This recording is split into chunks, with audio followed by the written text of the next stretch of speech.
2525-ի հոկտեմբերի 26-ին Փեներմենիեում կցուցադրվի օպերացիա Խովաշեն սերիալի 15-րդ սերիան, ընտանեկան գլուխը Գարլենը հարստություն ունեցող ու մեծ հարգանքի արժանի գործարար է, սակայն մեծ հարստությունը չի դարձրել նրան երջանիկ ծնող, ունենալով 3 երեխա տարբեր կանանցից, նա փորձում է նրանց երջանիկ դարձնել փողի միջոցով, չմերժելով ոչ մի բան, շատ զբաղված լինելով, Գարլենը չէր զբաղվում երեխաների դաստիարակությամբ, վերջում հասկացավ, որ նրանք ամբողջովին դուրս են եկել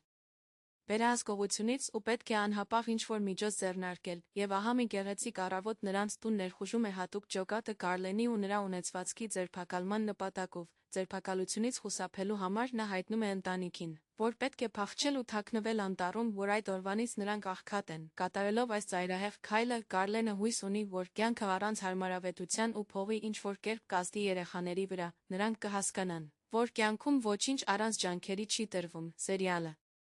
տպավորում է իր դինամիկայով դրամատիզմով, իսկ դերասանական խաղը ստիպում է համակել յուրաքանչյուր հերոսին, օպերացիա Խովաշենը պատմություն է ընտանիքի, պատասխանատվության ու իսկական արժեքների մասին, որը չի թողնի հանդիսատեսին անտարբեր։